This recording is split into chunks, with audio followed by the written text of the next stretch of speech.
Paz, graça do Senhor para todos, amém? Prazer voltar. Já foi falado o nome dele, mas quero fazer uma referência mais demorada ao Thiago Coutrin. Obrigado por ter vindo. Que Deus abençoe você, sua família, e dê um Feliz Natal e um próspero Ano Novo. Obrigado, viu, meu irmão? Deus te usou nessa noite, viu? Fica à vontade. Que gatinho. Quem me tomou a risada é uma cara. É muita responsabilidade falar, cantar em qualquer lugar, mas aqui, meus irmãos, é difícil. Tenho muito respeito pelos ministros desse lugar. Hoje de manhã, batendo papo com o pastor Léo, o pastor Newton, tive uma aula incrível, foi muito legal. Ver o pastor Newton ministrando, as pessoas cantando aqui é demais. Então, a minha oração é que eu não atrapalhe o que Deus já está fazendo. A minha oração é que a minha vinda aqui faça sentido para algumas pessoas. Eu quero começar te dizendo duas coisas da nossa geração. A nossa geração é a geração que está tão conectada que não está conectada. Ela está fazendo tantas coisas ao mesmo tempo que não está fazendo nada. Então você tem um desafio nessa noite: se conectar com o que está acontecendo aqui. E a segunda coisa, é uma geração que sabe de tudo, ou melhor, quer saber de tudo, mas não sabe de tudo que precisa. Não adianta saber de tudo se você não sabe o tudo que você precisa. A vida é feita de escolhas, de ouvir isso e não ouvir aquilo, porque não dá para ouvir tudo. É escolher esse livro e deixar aquele de lado, porque não dá para ler todos. Que nessa noite Deus fale alguma coisa que você precisa. Há uma canção que eu gosto muito, que ela fala da minha angústia e de como Deus me levava a orar, porque o Espírito Santo guia a nossa oração. Ele geme dentro da gente, e cada gemido dele vai fazendo palavras brotarem na boca, pensamentos na mente. E enquanto eu falava com Deus e abria para Ele toda a verdade da minha alma, Ele vinha me consolando. E Deus tem falado sobre cura nesse lugar, sobre restauração. Deixa Ele fazer isso.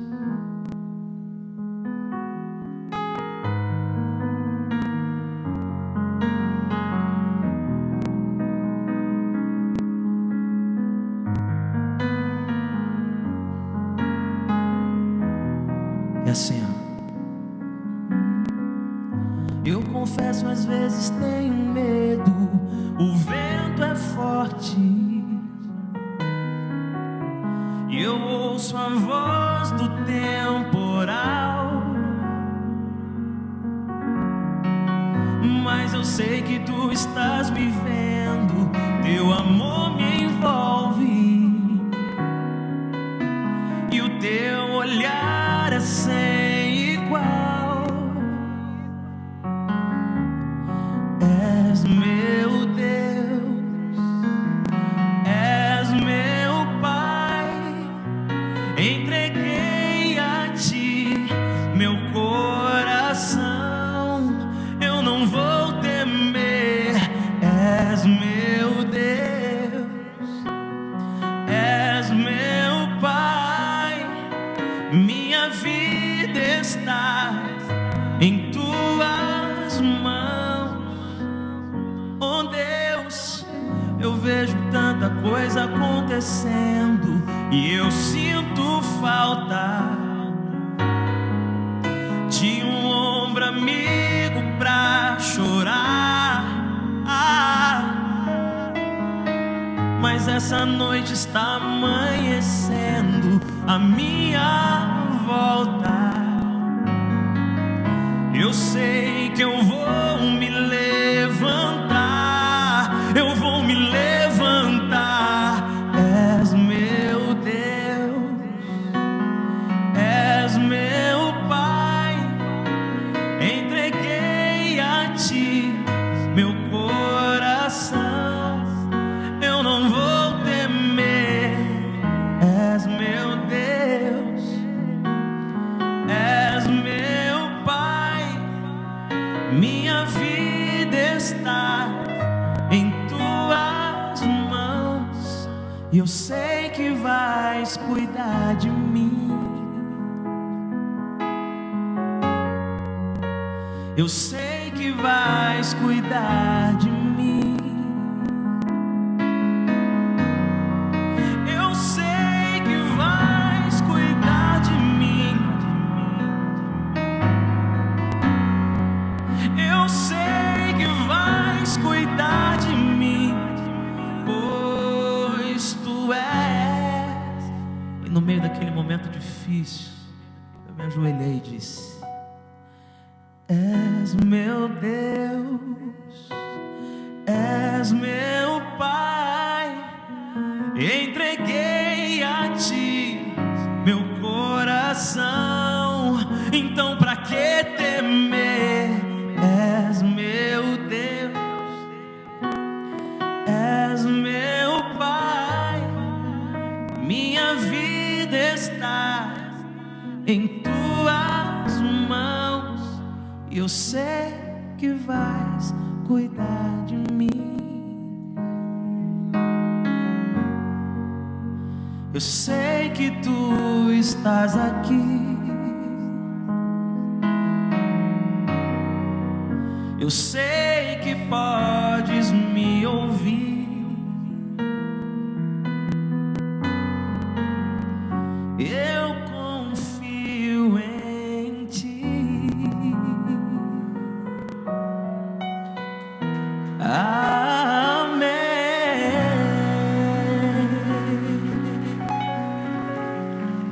amém. E essa é a minha oração sempre. Eu estou noivo. A minha avó orou bastante. Deus agiu. E a minha noiva é uma pessoa incrivelmente especial. Primeiro, ela tem miopia, graças a Deus. E a minha noiva, Ariane, mandou um beijo para vocês. Ela trabalha como voluntária em diversas ações. E eu acho que eu já contei isso para vocês em algumas das ocasiões que nós estivemos juntos. Mas como algumas pessoas aqui talvez não ouviram eu falar sobre isso, ela cuidava de crianças no hospital que tem como cuidado principal meninos e meninas que foram contaminados pela AIDS. E ela fica ali conversando, batendo papo. Ela fez um curso para saber como lidar com as diversas situações daquele lugar. E num dia que ela estava sentada, um adolescente se aproximou e começou a puxar assunto com ela. Não é bobo, começou a dar em cima dela. Eu fiquei bravo, confesso, fiquei com raiva. Mas depois que eu vi o tamanho dele, eu perdoei. Pra que rancor? Pra que rancor? Isso é bobeira. Enquanto elas estavam conversando, uma criança começou a chorar. Aquele choro doído, aquele choro de tocar o coração. Mais ou menos assim. Isso aí foi combinado. Vocês perceberam? Tecnologia. E aí uma criança começou a chorar. E ela olhou aquela cena e não entendeu por que ela estava chorando. E o adolescente disse assim: eu posso te falar por que aquela criança está chorando. Ela, por que ela está chorando? Ela está chorando porque ela teve alta. E a Ariane disse: mas não é bom ter alta? E ele respondeu: é que aqui no hospital todo mundo é igual. Aqui ninguém tem medo de ninguém. Aqui a gente bebe água no mesmo copo. Lá fora não é assim. As pessoas têm medo da gente. Ela está com medo de como ela vai ser vista lá fora. Que incrível, triste e incrível. Uma menina que encontrou saúde no meio dos doentes. Uma menina que encontrou esperança naqueles que tinham poucas, pelo menos de viver muitos dias. Isso me lembrou da igreja de Jesus. Como aqui é um lugar onde a gente não pode fingir que é mais saudável do que é. Porque cada doença tua que você esconde, você inibe o doente que está do seu lado. Cada ferida sua que você maqueia, você trava o ferido que está bem perto de você, querendo dizer: está doendo em mim também. A igreja é um lugar de pessoas que reconhecem diante de Deus que somos iguais, pecadores. Ele veio pelos doentes e não pelos sãos. Ele veio por aquele que havia se perdido. Ele serve os fracos e os frágeis. Como dizia um grande escritor falecido, nós somos os maltrapilhos de Deus. E eu escrevi essa canção que diz assim: nós somos iguais. Se alguém cair perto de você, ajude a levantar. Você já caiu um dia também. Se chegar alguma coisa aos seus ouvidos, antes de levar para frente, converse com essa pessoa, porque já aconteceu isso com você. você já foi ferido o suficiente para aprender a não ferir. Deixa Deus fazer isso na sua vida, na minha também, claro. Somos iguais.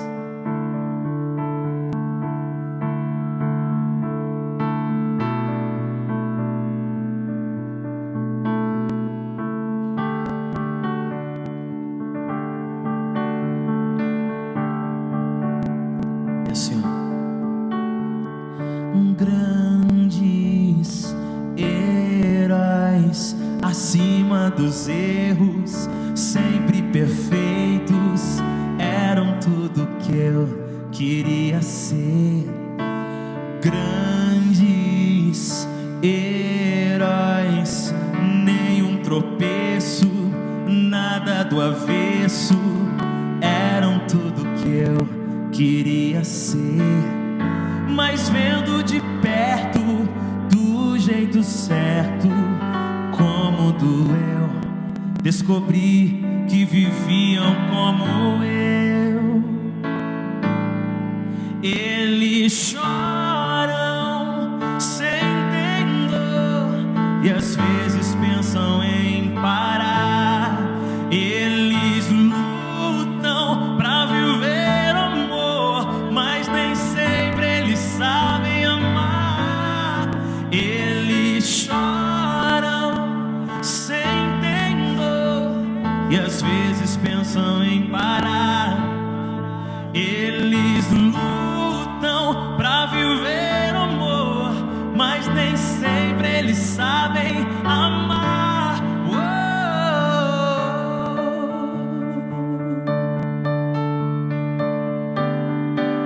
Olha como a gente é. Somos frágeis, feitos de terra, sempre em guerra com nosso próprio coração. Somos frágeis, lutamos com medos, guardamos segredos em nosso próprio coração. Me viram de perto, do jeito certo, e como doeu, descobriram que eles eram como eu, como eu. A gente chora sentido e às vezes pensa em parar. A gente luta pra viver amor, mas nem sempre a gente sabe amar. A gente chora sentido e às vezes pensa em parar. A gente luta pra viver amor, mas nem sempre a gente sabe amar. Nem sempre a gente sabe amar. E a última canção. Eu trabalho há 8 anos no mesmo lugar, ou 7 anos. E quando eu passava em frente à casa de uma senhora muito simpática, ela me convidava para comer bolo. Irmãos, eu gosto de comer. Dá para perceber que eu gosto de comer? Eu amo comer. E ela me convidava para comer bolo, para visitá-la. E eu, na minha correria do trabalho, era do lado do escritório, eu nunca tive tempo de parar. Alguns meses atrás, eu passei em frente à casa dela e vi que estava a placa de alugas. E eu pensei, não acredito, ela se mudou e nem deu tempo de comer o bolo.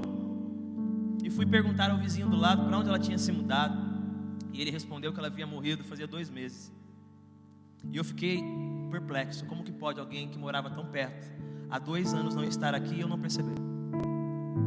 E eu vi o quanto a velocidade cega, a mim pelo menos. Eu fiquei arrasado com aquilo e fui para casa pedindo perdão a Deus e lembrando que nem sempre a gente sabe amar. E pensando como Deus queria me usar para abençoar aquela mulher, talvez virar amigo dela.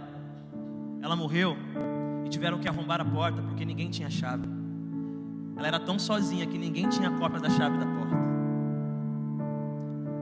Tem gente do nosso lado destruído, falido e trancado. Está esperando alguém que diga, me dá uma cópia. E eu termino com essa canção que se chama Tão Perto. Eu não sei se eu vou gravar um novo CD, realmente não sei, mas se um dia eu gravar, vai chamar tão perto. Tenta imaginar eu e a senhora conversando.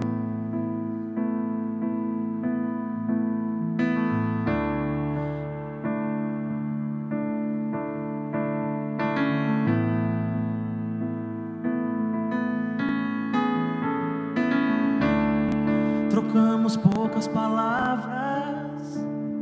Olá, tudo bem? E eu logo virava as costas, e assim eu seguia o meu caminho. Um novo dia pra viver, tanta coisa pra fazer, tanto tempo pra perder, correndo atrás do vento.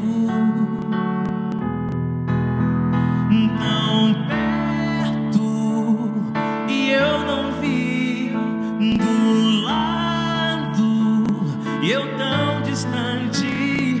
Fui cego, não percebi que ali estava alguém tão importante.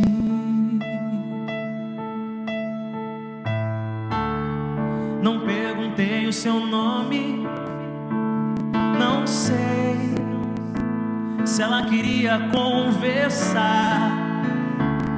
Não peguei seu telefone, e assim eu seguia o meu caminho. Um novo dia pra viver, tanta coisa pra fazer, tanto tempo pra perder, correndo atrás do vento.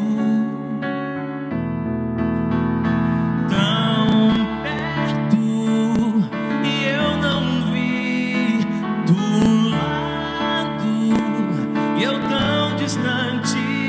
Fui cego, não percebi que ali estava alguém tão importante.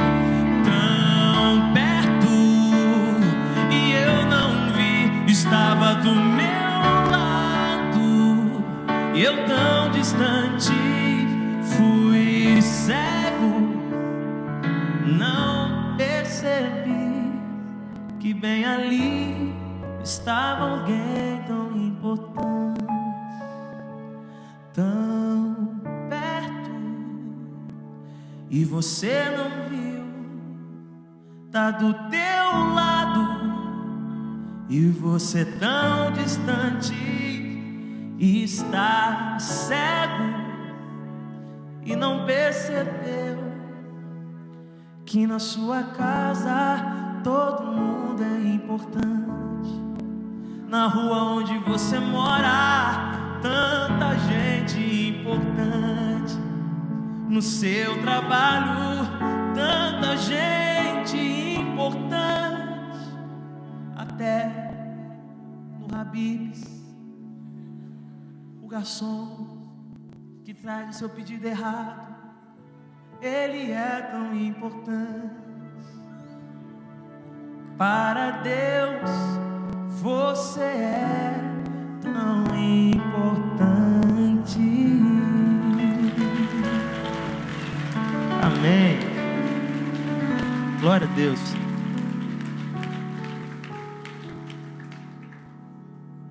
Muito bom rever o Elvio, a Paty. Que legal que vocês estão aqui. Muito bom, muito bom. Abra sua Bíblia. Eu estou pedindo a Deus que Ele me ajude a traduzir o que está no meu coração. No livro de Esther, capítulo 8.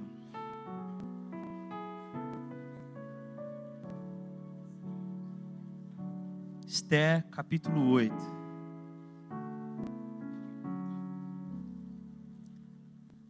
Quando você encontrar, apenas deixe aberto nesse texto. Esther, capítulo 8. O livro de Esther é um livro histórico e um livro que narra personagens tão intensos, tão verdadeiros, tão parecidos com a gente. A história começa com uma jovem que é órfã. Perdeu pai e mãe, é criada por um parente próximo. E a vida dela começa assim. O quadro que pintam dela parece alguém frágil, sabe? É como se você começasse a história para um filho, para um sobrinho, para as crianças, e fizesse questão de pontuar que a personagem principal é frágil. Teve uma história difícil, perdeu pai, perdeu mãe, é criada por um parente próximo. E aí a história vai desenrolando. E diz que o rei procurava uma nova rainha e levaram Esther a ser uma das candidatas. Dá a entender que não foi ela que disse: eu vou lá, eu posso ganhar isso daí, eu me garanto. Não, alguém disse: Esther, vamos lá, eu acho que dá certo. E levaram a garota. E ela foi. Chegando lá, ela começou a contar com a graça poderosa de Deus. E sem fazer nada, sem perguntar nada, ela começou a ser a preferida. O livro diz que os melhores aposentos das casas das mulheres foram dados a ela. Assim, de graça. Porque ela teve favor daqueles homens.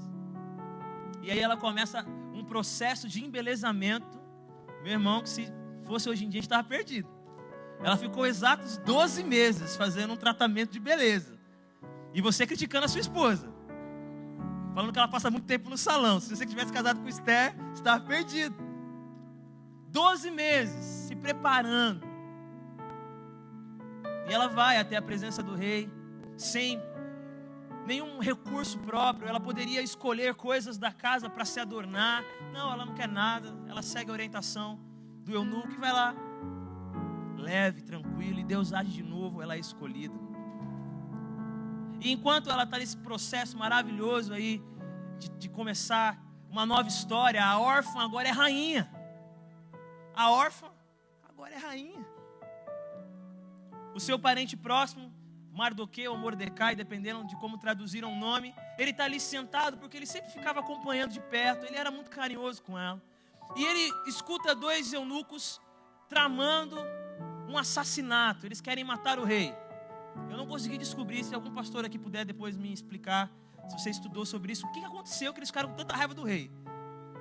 Porque o texto fala que eles ficaram indignados com o rei de tal forma que tramaram a sua morte. Ô Elvio, você que é cheio de estudar, depois você me dá um toque aí que eu não encontrei. Por que eles ficaram tão bravos assim?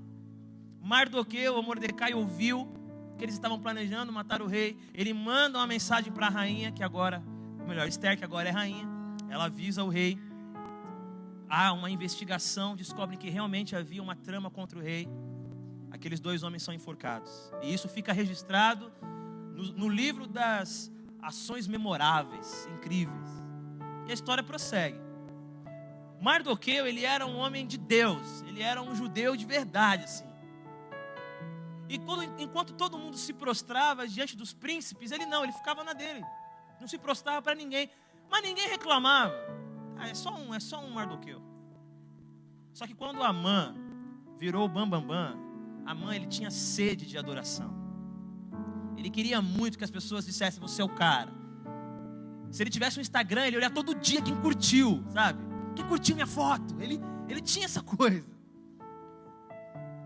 E aí, um dia ele passou, estava lotado de gente. Mardoqueu não se prostrou. Amã nem viu. Era muita gente. Mas sempre tem algum cagueta, né? Sempre tem um fofoqueiro. Ele foi lá e contou para Amã: tem um cara aí que ele não se prostra quando você caminha entre o povo. O nome dele é Mardoqueu e ele é judeu. Pronto, bastou isso para que o ódio tomasse o coração de Amã. E ele intentou matar não só Mardoqueu, ele queria destruir o povo judeu. Cheio de ódio, ele consegue uma audiência com o rei e diz: rei, tem um povo aí que ele não segue as suas leis, é um povo rebelde, ele precisa ser aniquilado. O rei vai lá, o rei era muito brother de Amã, tirou assim, deu o anel para ele: pai, resolve aí. Amã escreve, junto com seus sábios, na verdade, com seus auxiliares, uma carta, aonde ele marca uma data. Ele queria tanto ver a carnificina, ele queria tanto que fosse algo cruel, que ele marca uma data. Nesse dia, todos vocês das províncias estão intimados a aniquilar, destruir, matar todos os judeus. Mardoqueu, sabendo disso, vai até o palácio, fica na porta, totalmente quebrantado. Esther vê de longe, na verdade avisam para ela, e ela manda um recado, o que aconteceu? E Mardoqueu explica o que aconteceu, todos os judeus vão morrer. Esther, no primeiro momento, disse, eu não posso fazer nada, porque só pode se apresentar diante do rei quem o rei convida. Se eu for até a presença dele sem ser convidada, eu vou morrer. E já fazem 30 dias que ele não está nem aí para mim. Deve ter achado outra. E aí Mardoqueu dá uma resposta para ela incrível. Diz assim, se você não fizer nada, o livramento de Deus virá sobre nós. Mas com certeza você irá morrer. Se você não lutar por nós, Deus vai lutar. Mas a condenação virá sobre você. O que Mardoqueu pediu para Esther era arriscar a própria vida pelo povo. Ela podia morrer. Tomada da sua convicção, ela manda um recado, manda todo mundo jejuar. Jejum e oração, de norte a sul, que eu vou procurar o rei. Ela procura o rei, depois de também jejuar, e o rei levanta o cetro e permite que ela se aproxime. E eu acho demais, pastor, a estratégia que ela usou. Ao invés dela fazer um pedido imediato, ela convida o rei para o quê? Para um banquete. Eu te pergunto, quando é que começou a desgraça na vida da outra rainha? Foi quando? Num banquete. A desgraça que havia começado num banquete iria terminar num banquete, porque com ela seria diferente. E ela arma esse banquete, e vai o rei e leva a Amã, que ela havia solicitado que também fosse. Só que nesse momento ela ainda não disse. Depois deles comerem, ela fala, rei, se você puder vir amanhã de novo com Amã, aí eu te conto o que é. O plano dela era perfeito, mas mal sabia ela que quando Amã saiu da reunião do banquete, Mardoqueu estava na porta e não se prostrou. Ele ficou tão irado que ele voltou para casa. Ele se conteve e voltou para casa. E ao invés de em casa ele encontrar uma pessoa sábia dizendo, não fica assim não, Amã, pega leve, tem tanta gente que se ajoelha para você. Não, deram a ideia para ele, uma ideia ótima, faz uma forca aqui do lado de casa, e de manhã você manda matar esse cara, aí você vai para o banquete feliz. Ou seja, o plano de Esther ia dar errado, não ia dar tempo. Pelo menos Mardoqueu ia morrer durante a noite. Olha só como Deus faz, durante a noite, do nada assim, do nada gospel, não é Jesus, né? Porque tem essa, né? Do nada eu vivo. Do nada não, foi Jesus mesmo na parada. De noite ele não conseguia dormir, aí quis ler. Baixou nele, desculpa a expressão, baixou nele aí uma vontade de ler. E ele pediu, eu quero ler as crônicas dos atos memoráveis. Do nada. Uma noite antes de Mardoqueu correr o risco de morrer. Aí ele começa a ler, e quem está lá? Mardoqueu, que havia avisado o rei sobre a conspiração. O rei pergunta, o que fizeram a esse homem? Qual foi a sua paga? Não fizeram nada. No outro dia de manhã chamou Amã achando que estava arrebentando, e pergunta para ele, como é que eu faço para honrar alguém especial? Amã pensando que era para ele o negócio. É simples. Pega o que ele queria, eu não queria não, irmão. Pega a roupa que o rei usa. Imagina naquele tempo como que era. Pega a roupa do rei, pega o capacete não, a coroa. Capacete foi mal. Pega o capacete do rei, pega coroa, capacete. Deus está revelando alguma coisa aqui. Se você queria comprar uma moto, tô brincando. Se você queria me dar uma moto, eu acho que Deus está falando. E aí, coloca a coroa, obrigado irmão, coroa do rei, o cavalo que o rei usa, e que por onde ele passe, anunciem que ele é um grande homem. Aí o rei fala, beleza, faz isso com Mardoqueu então, que é ele, não é você não.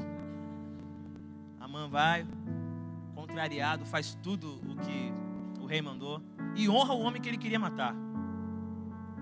Enquanto eles estão no banquete, Esther abre o coração e diz, a verdade, o homem que intentou contra mim, contra o meu povo, está aqui, é Amã. Foi ele que quis aniquilar toda a minha nação. O rei sai para pensar. Quando ele volta, Amã está estirado sobre Esther. Ele estava tão desesperado que ele se jogou em cima dela. O rei achou que ele estava abusando de Esther. Então vai lá e manda matar. Enforcam Amã na forca que ele tinha feito para Mardoqueu. Beleza. Aí chegamos no capítulo 8.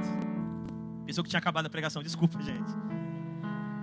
Aí chegou no capítulo 8. Naquele mesmo dia, deu o rei Assuero, a rainha Esté, a casa de Amã, inimigo dos judeus. E Mordecai veio perante o rei, porque Esther lhe fez saber que era seu parente. Tirou o rei o seu anel que tinha tomado de Amã e o deu a Mordecai. E Esther pôs a Mordecai por superintendente da casa de Amã. Falou mais Esther perante o rei e se lançou aos seus pés e com lágrimas lhe implorou que revogasse a maldade de Amã e a trama que ele havia empreendido contra os judeus. Estendeu o rei para Esther o cetro de ouro. Então ela se levantou, pôs de pé diante do rei e lhe disse: se bem parecer ao rei, se eu achei favor perante ele, se essa coisa é reta diante do rei, e se nisso lhe agrado, escreva-se que se revoguem os decretos concebidos por Amã, filho de Amedadita, o Agadita, os quais ele escreveu para aniquilar os judeus que há em todas as províncias do rei. Pois como poderei ver o mal que sobrevirá ao meu povo, e como poderei ver a destruição da minha parentela? Olha a resposta. Então disse o rei Assuero à rainha Esté e ao judeu Mordecai: eis que dei a Esté a casa de Amã, a ele pendurei numa forca, porquanto intentaram matar os judeus. Escrevei, pois, aos judeus, como bem vos parecer, em nome do rei, e selai com o anel do rei, porque os decretos feitos em nome do rei e com o seu anel se selam, não se podem revogar. Esté, ela já tinha salvado o pescoço dela, já tinha salvado o pescoço do parente próximo, já tinha visto o cetro de ouro ser levantado, absolvendo-a, cuidando, preservando-a. Mas ela queria mais, ela queria que o seu povo não fosse aniquilado. E ela pede que a maldade seja revogada. Ela pede que aquilo que foi escrito seja rasgado. Ela pede que os inimigos que estão se levantando recuem. E a resposta do rei é incrível: eu não posso revogar a maldade. Eu não posso aniquilar o que já foi escrito e selado com o meu anel. Mas ele diz: podem escrever uma outra carta. Eu não sei o que você vai escrever para eles, mas pode escrever uma outra carta. E Mardoqueu se une com os príncipes das províncias e eles escrevem uma outra carta. E essa carta é enviada a todos os lugares. E a Bíblia fala que quando a carta chega, trazendo a mensagem do rei, quando os judeus começaram a ler, eles começaram a fazer festas, eles fizeram banquetes, eles reuniram a vizinhança, eles davam brados de alegria. Mas o que estava nessa carta? Se ele já havia dito que a maldade não podia ser revogada, que o plano que foi tramado por Amã não podia ser destruído, o que poderia trazer alegria para o povo? A nova carta dizia assim: vocês podem lutar. A nova carta dizia que eles não estavam obrigados a aceitarem o inimigo, acabarem com as suas vidas sem lutar. Olha o que diz o texto. Então, depois eu falo onde está. Então Mordecai saiu da presença do rei com veste real e branco, como também com grande coroa de ouro e manto de linho fino e púrpura. E a cidade de Suzã exultou e se alegrou. Para os judeus houve felicidade, alegria, regozijo e honra em toda a província. Em toda a cidade aonde chegava a palavra do rei e a sua ordem, havia alegria, regozijo, banquetes, festas, e muitos dos povos da terra se fizeram judeus, porque o temor dos judeus tinha caído sobre eles. Tiago, você falou tudo isso para falar o quê? Alguns de nós, na nossa vida com Deus, queremos que Deus revogue. Nós queremos que aquilo que já aconteceu, aquilo que já está acontecendo, suma. Nós queremos que Deus anule a onda que vem sobre a casa.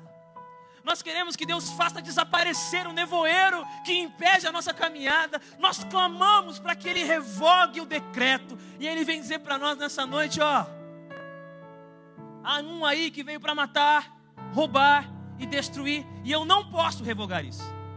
Ele vai continuar fazendo isso, matando, roubando e destruindo. Mas eu vim, eu sou o novo decreto, E eu vim para que tenham vida e vida em abundância. Aonde a carta chegava, não se dizia que não haveriam lanças. Aonde a carta chegava, não se dizia que não haveria luta. Pelo contrário, dizia que haveria luta. Mas que eles receberam a autoridade do rei para lutarem pelas suas casas, para lutarem pelos seus bens, para lutarem pelos seus filhos, para lutarem pelos seus sonhos. E só saber que eles podiam lutar os fizeram regozijar de alegria. Essa palavra tem que entrar no seu coração nessa noite. Deus te deu autoridade de lutar pela sua família. Ele não vai desligar todas as televisões do mundo. Ela vai continuar entrando nas casas e inserindo coisas que não são de acordo com a palavra. Ele não vai acabar com as músicas que deturpam a sexualidade. Ele não vai tirar os adúlteros do mundo de uma hora para outra, mas Ele deu para você, para sua mãe, para o seu pai, para o seu filho, para sua esposa, a autoridade de você resistir em Deus e dizer: eu e a minha casa servimos ao Senhor, e esse lugar será um lugar de graça. E você tem que se alegrar. Você não é uma vítima da sua doença, você pode lutar. A palavra de Deus diz isso. Você não é uma vítima do governo, você não é uma vítima do destino. Você pode lutar. E eles começaram a fazer festa. Ei, vamos comer lá em casa. Por quê? Os inimigos morreram? Não, a esperança nasceu. É isso que me faz lutar. E o texto diz que eles começaram a se unir. Irmão, você acha que não tinha problema entre eles? Desavenças, flamenguista, vascaíno, corintiano, palmeirense, arminiano, calvinista. O negócio era pesado como qualquer lugar. Mas diante da palavra de Deus, ou melhor, da palavra do rei que dizia: vocês podem se reunir para lutar. Olha o que eu vou te falar agora. Eles resolveram as suas diferenças para juntos fazer a diferença. Eles resolveram as suas diferenças porque eles sabiam que sozinhos não ia ter vitória. A palavra de Deus para você nessa noite é: essa onda que se levantou, essa dificuldade, eu não posso te garantir que ela vai ser aplacada de uma hora para outra, mas eu posso dizer uma coisa: há nesse lugar pessoas com quem você pode resolver as suas diferenças, e elas serão usadas por Deus para te ajudar a prevalecer sobre as tempestades da vida. Deus te deu irmãos, Deus te deu pais espirituais, Deus te deu gente que chora por você. Resolva as diferenças e façam a diferença juntos, porque o reino de Deus é com a comunhão que se vive. Eu estava em dúvida se eu pregava sobre isso ou não, e eu sou meio loucão, assim, eu falo: Deus, confirma aí. Aí eu estava na casa do pastor, eu passei do lado de um porta-retrato com a família inteira, e no porta-retrato tem as definições de família, e uma das definições é a arte de aprender a conviver. É isso. Há uma nova carta. A carta que Satanás escreveu diz que os seres humanos vão se matar, que eles vão se destruir, que ninguém vai confiar em ninguém, que as amizades não vão prevalecer. Essa carta está aí, não foi rasgada, ainda não. Será, mas ainda não. Muitos já estão lendo. Mas há uma nova carta que diz: perdoem 70 vezes 7. Há uma outra carta que diz: amem uns aos outros como eu vos amei. Existe uma outra carta que diz: dá a outra face. Existe uma outra carta que diz: eu sou a esperança em vós. Talvez você está vindo para cá procurando alguma coisa que te esconda da tempestade. Isso se chama abraço. Quer um lugar para fugir da tempestade? Esse lugar se chama abraço. E eles começaram a comer um na casa do outro. Abre a porta, eu vou entrar. Mas faz tempo que você não fala comigo, não importa. Há uma esperança da gente vencer, de não sermos sucumbidos. E eu termino dizendo que a alegria deles foi tão grande. Olha o que eu vou te falar, irmãos. Olha que coisa linda. Aonde chegava a palavra do rei e a sua ordem, havia entre os judeus alegria, regozijo, banquetes, festas. Muitos dos povos da terra se fizeram judeus. ninguém entendia. Ei, ô rapaz, fiquei sabendo que tem uma carta dizendo que vocês vão morrer. Não. Tem uma carta que está dizendo que vão tentar matar a gente. Vocês estão fazendo festa por quê? Ué, porque a gente está junto, a gente vai lutar contra isso. Porque a gente tem esperança, porque a gente tem um Deus. Sabe quando é que nós impactamos o mundo? Quando nós conseguimos, pela graça de Deus, fazer festa. Conseguimos nos alegrar mediante as tempestades da vida. E todo mundo acha que você já venceu. Pô, deu tudo certo? Não. Já passou a luta? Não. Mas tinha um amigo meu ali, a gente fez churrasquinho. Ai.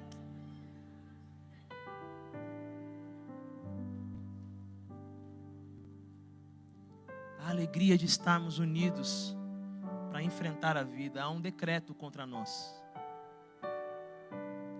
Há um decreto contra seu coração. Há um Satanás que se aproxima e diz: se você tirar isso dele, ele vai te negar, como disse sobre Jó. Há um decreto contra você, querendo te peneirar, como tentaram peneirar Pedro. Mas há um novo decreto, uma nova aliança, há uma carta escrita. A própria palavra, que é o verbo vivo, e se encarnou mesmo, esteve entre nós, cheio de graça e de verdade. Jesus é a nova carta, Jesus é o novo decreto. E Ele diz que você pode lutar. Você não precisa esperar a casa cair. Você pode lutar. Você não precisa esperar o seu coração se corromper mais. Você pode lutar. Há sobre você uma palavra do Rei, não o Rei Assuero, do Rei dos Reis, o Senhor Todo-Poderoso, dizendo: é tempo de se alegrar. É tempo de fazer festa, de abrir a porta da sua casa, de resolver as diferenças. E isso vai impactar as pessoas, e as pessoas desejarão servir ao seu Deus. Sabe o que aconteceu? Aquele dia 13, o dia da tragédia, chegou. Teve batalha. Mas os judeus acabaram com os seus inimigos. O texto fala que até os governantes ajudaram os judeus, porque tinham medo de Mordecai. E aí eles fizeram uma festa de Purim. Uma festa que virou uma celebração no calendário judaico. O dia em que Deus nos uniu para festejar diante da tempestade. Eu não sei quais são as circunstâncias que balançam o seu barco. Eu não sei quais são os conflitos que causam desconforto no seu coração. Eu não sei quais são as dúvidas que sobem à sua mente.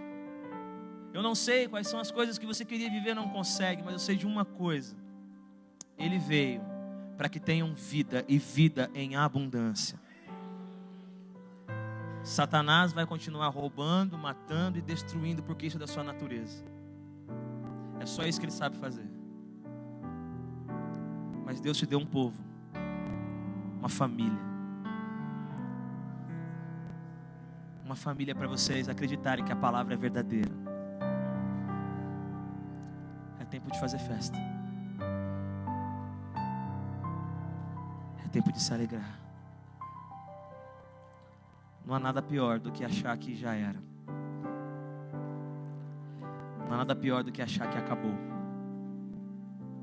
Não acabou. Eu vou repetir para você: não acabou.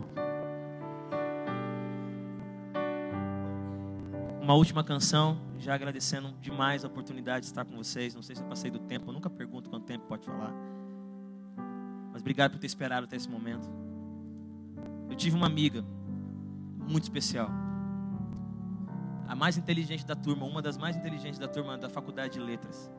Fizemos trabalho juntos. Vinícius de Moraes, ela arrebentava. Literatura brasileira, demais. Estudiosa. Mas havia um decreto sobre a vida dela. Um decreto que a sufocava. Que dizia que ela não tinha o direito de viver. Uma voz que a perseguia, gritando nos seus ouvidos: ó, você não merece viver. Você não merece seu marido, você não merece sua mãe, você não merece nada. Um dia desses ela acuada pelo decreto escrito contra ela, ela corre desesperadamente pelas ruas até a casa da sua mãe, na verdade um prédio. Quando ela chega no prédio, ela sobe, ela tinha chave de casa. Quando ela entra, a mãe não está, o pai não está, não havia ninguém. A janela estava aberta e ela se joga. Ela deu fim, porque ela acreditou no que Satanás escreveu sobre ela. Não acredite no que Satanás escreveu sobre você. Não acredite. Diz a lenda que Satanás visitou Martinho Lutero. E Martinho Lutero, numa noite de oração e de batalha, guerreava contra Satanás. E Satanás, querendo humilhá-lo, colocou na frente dele uma carta, um rolo enorme de papel. E ele começou a escrever todos os pecados de Martinho Lutero. Você é isso, você fez aquilo, eu estava lá, eu vi. E diz a lenda também que Martinho Lutero, olhando, chorando, ouviu o Espírito Santo de Deus dizendo: eu vim para que tenha vida e vida em abundância. Ele chegou até o final daquela lista de pecados e escreveu embaixo: perdoado. Uma palavra que anulou todas as outras que estavam contra ele. A nova carta diz: perdoado em nome de Jesus. A nova carta diz: reconciliado com Deus. A nova carta diz: vocês são nação santa, povo escolhido, adquirido. A nova carta diz: você é menina dos olhos de Deus. E você não pode ir embora daqui sem ler a nova carta, não feita por mão humana, mas escrita com sangue de Jesus, com cruz. Leia a carta que ele escreveu para você. Leia. Há um novo nome nela, há um novo lar nela, há uma esperança. Enquanto eu canto essa canção, é a sua oportunidade hoje, pelo menos hoje, de dizer: eu tenho uma nova carta. Lugar vazio, dor e silêncio, você quer desistir. Estava perdido em teus sentimentos, mas a paz nascerá em ti. Não tema nada, Deus te abraça, Ele cuida do teu coração. A noite se acaba e chega a alvorada, a luta se torna canção. Este não é o fim. A luz em minha casa. Este não é o fim. A luz em minha casa. Não tema nada, não tema nada, Deus te abraça, Ele cuida do teu coração. A noite se acaba e chega a alvorada, a luta se torna canção. Este não é o fim. Jesus está em tua casa. Este não é o fim. Leia a nova carta. Feche os seus olhos, por favor. Eu não tenho dúvida nenhuma de que Deus tem falado ao coração de algumas pessoas, como tem falado ao meu. Eu não sei quantas coisas você tem lido contra você, dentro de você mesmo. Mas é tempo de você ler uma carta nova, que diz: vinde a mim todos vós que estáis cansados e sobrecarregados, e eu vos aliviarei. É uma carta nova. Eu vim por aquele que estava perdido, Eu quero orar por você, eu quero muito orar por você. Eu quero fazer festa com você, eu quero convidar você para esse momento comigo. A vitória ainda não chegou, mas os vitoriosos já estão aqui. É você e eu. Mesmo que a onda te derrube, a sua vitória vai ser levantar. Mesmo que a casa caia, a sua vitória vai ser construir outra, agora sobre a rocha. Mesmo que a lágrima seja derramada, a vitória é ser consolado. Mesmo que o medo venha, a vitória é lançá-lo fora com amor perfeito. Mesmo que você fique confuso, a vitória é não ser precipitado no falar e ajoelhado pedir a Deus: Senhor, me guia.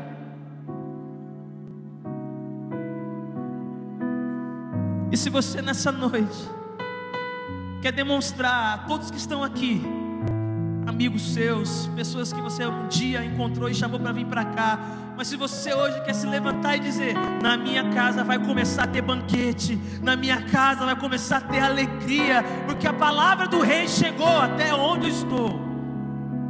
Eu quero te convidar, a você no seu lugar, não precisa vir aqui à frente, no seu lugar, que você com uma esperança fique em pé, que eu quero orar por você nessa noite.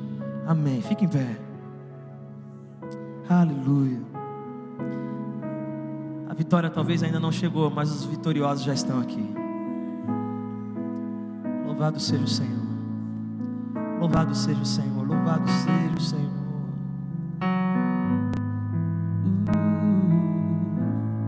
Há um único que é digno de receber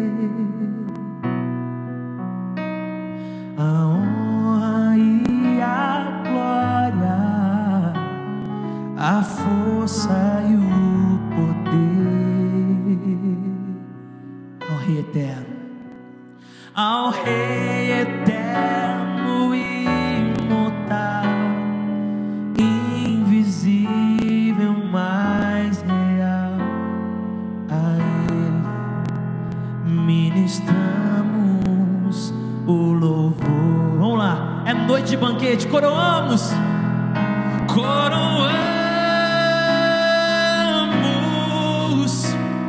a Ti, ó Rei Jesus. Cante, igreja. Somente a Ti.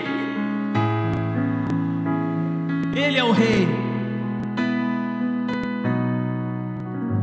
Adoramos o Teu nome, nos rendemos aos Teus pés.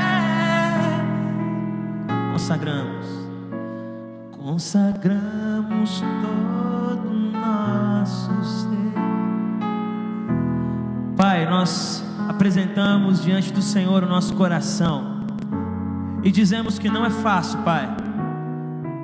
Assim como aquele povo de Esther, nós recebemos cartas que nos fazem chorar, recebemos notícias que nos oprimem, chegam novas que não são boas, que nos colocam no canto do quarto, com a luz apagada, esperando o dia amanhecer, e que seja diferente. Mas também, Senhor, nós reconhecemos que há notícias, há cartas que nos renovam, que nos lembram que nós não somos vítimas da história, mas que o autor da história é o nosso Deus, e que é Ele que sabe o final de todas as coisas, Pai. Eu quero te pedir nessa oração, há pessoas aqui, Pai, que precisam revigorar a alma para lutar, precisam trazer a palavra do Rei e colocar no quarto, e dizer: aqui vai ser um lugar de harmonia e não de discórdia. Precisam pegar a palavra do Rei e ir até o filho, pegar a palavra do Rei e ir até o irmão, pegar a palavra do Rei e ir até o trabalho, pegar a palavra do Rei e ir até o médico e dizer: eu não vou desistir sem lutar,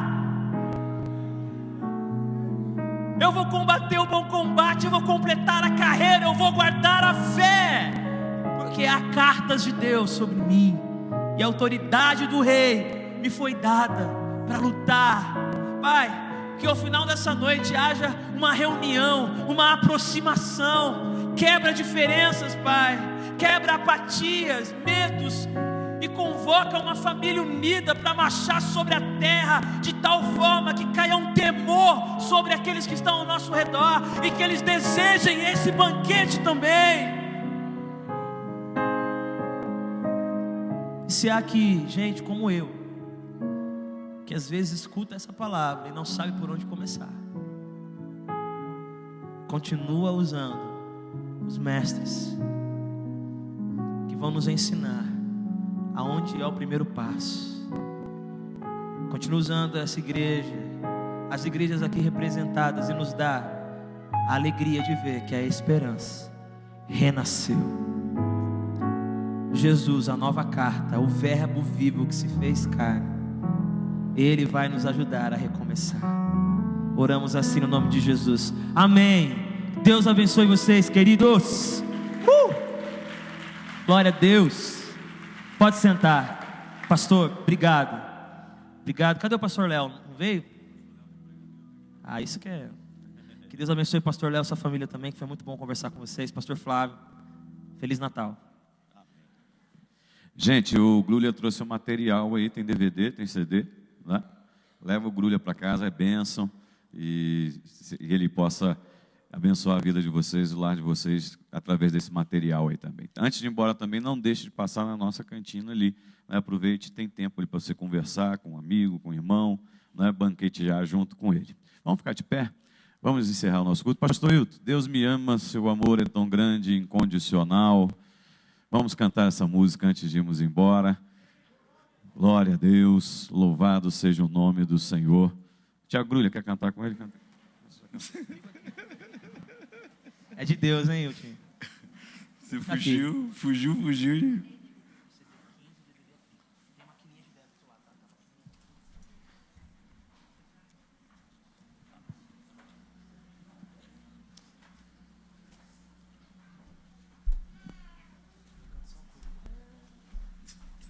Não vai cantar só o coro, não, tu vai cantar tudo.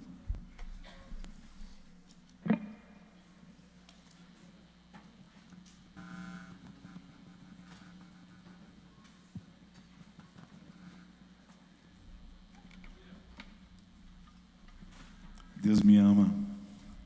Você se sente amado por Deus aí?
Lugar.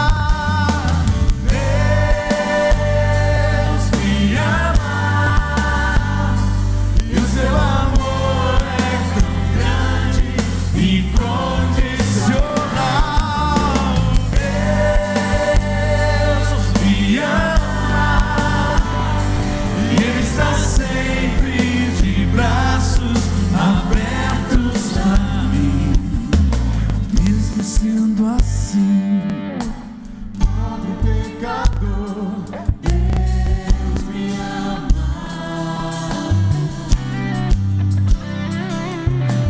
Mesmo sendo falho, mesmo sem merecer, Deus me ama tanto assim.